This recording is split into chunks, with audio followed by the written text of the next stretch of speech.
புளிச்சக்கீரை கழுவிட்டு க்ளீன் பண்ணி வச்சுருக்குறோம். இதுக்கு மசாலா ட்ரை ரோஸ்ட் தான் பண்ண போகிறோம். எண்ணெய் எதுவும் சேர்க்காம கொஞ்சமாக தனியா, கொஞ்சம் சீரகம், கொஞ்சம் காஞ்ச மிளகா, காரத்துக்கு ஏற்ற மாதிரி. நான் 2 கட்டு புளிச்சக்கீரை எடுத்ததுனால இவ்வளோ சேர்த்துருக்கேன். இதெல்லாம் வறுபட்டணும் எடுத்துடலாம். நல்லா பட்டு பட்டுன்னு வெடிக்கிட்டு பாருங்கள். அந்த வெடிக்கிற சவுண்டு வரணும், அப்புறமா எடுக்கணும். பாருங்கள், மிளகாயெல்லாம் கலர் சேஞ்ச் ஆயிடுச்சு. இப்போ ஆற வச்சு மிக்சியில் ஒரு சுற்றிக்கலாம். புளிச்சக்கீரை எண்ணெய் எதுவும் சேர்க்க வேணாம். இந்த கீரையை அப்படியே வதக்குனா நல்லா மெல்ட் ஆயிடும். கொஞ்சம் சூடு ஏறினோடனே சுருங்கிடும். அப்போ நம்ம கலரிக்கலாம். வதக்கும் போதே தேவையான கல்லுப்பை சேர்த்து வதக்கிக்கலாம். கீரையில் புளி எதுவும் சேர்க்க போகிறதில்ல. இந்த கீரையே நல்லா புளிப்பாக இருக்கும். பாருங்க, எல்லாம் வதங்கின உடனே அது ரொம்ப சாஃப்டாகிடும்.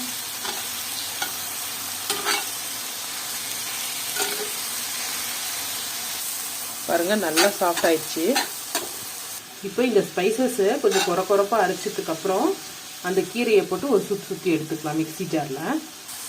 இந்த மாதிரி நல்லா சாஃப்டாக வதங்கின உடனே ஸ்டவ் ஆஃப் பண்ணிடலாம். ஆறுனதுக்கு அப்புறமா மிக்சி ஜாரில் அரைச்சி எடுத்துக்கலாம்.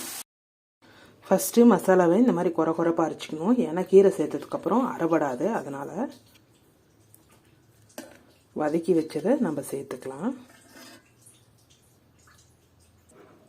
மிக்சியை ஒரு சுற்றுனாலே போதும், நல்லா வெஞ்சிரும். பாருங்கள், டேஸ்ட் பண்ணும்போது கொஞ்சம் காரம் தூக்கலாக இருக்கும். அப்போ தான் ஊற ஊற அந்த காரெல்லாம் அந்த புளிப்பு இழுத்துக்கும். எண்ணெய் காஞ்சதும் கொஞ்சம் கடுகு சேர்த்துக்கலாம். கடலைப்பருப்பு, இது அந்த புளிக்கீரையோட நல்லா ஊறும் போது நல்லா டேஸ்ட்டாக இருக்கும். சாதத்து கூட மிக்ஸ் பண்ணும்போது. அதனால் கொஞ்சம் கடலைப்பருப்பு, உளுந்த பருப்பு அதிகமாக சேர்த்துருக்குறேன். தட்டி வச்ச பூண்டை சேர்த்துக்கலாம்.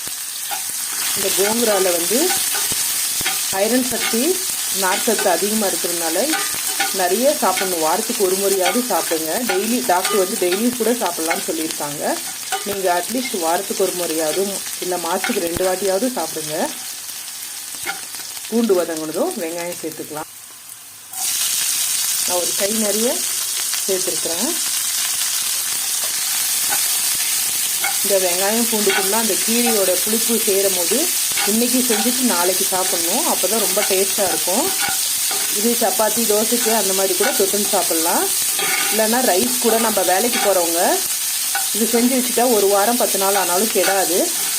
காலையில் ரைஸில் கலந்து எடுத்துட்டு மதியம் போன சாப்பிடும் போது சூப்பரான டேஸ்ட் இருக்கும். பாருங்கள், வெங்காயம் நல்லா கலர் சேஞ்ச் ஆயிடுச்சு. இந்த கிரன்ச்னஸ் பிடிக்கிறவங்க இப்பயே கீரையை சேர்த்துடலாம். இல்லை எனக்கு நிறைய வெங்காயம் நல்லா வதங்கிடணும், எனக்கு அந்த கிரன்ச் பிடிக்காதவங்க இன்னும் கொஞ்சம் நேரம் வதங்க விட்டுக்கலாம். மிக்சி ஜாரில் அரைச்ச கீரைகளை சேர்த்துக்கலாம். நல்லா கலரி எடுத்துக்கலாம்.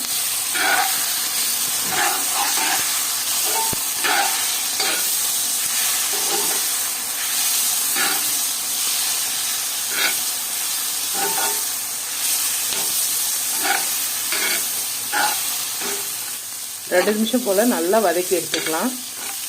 ஆறுனதுக்கு அப்புறமா நம்ம ஃப்ரிட்ஜில் வச்சுக்கிட்டா 10-15 நாள் வரையும் கெடாது. நீங்கள் ஒரு முறை இந்த மாதிரி ட்ரை பண்ணிங்கன்னா நீங்கள் எப்போவும் இந்த மாதிரி தான் ட்ரை பண்ணுவீங்க. சூப்பராக இருக்குங்க.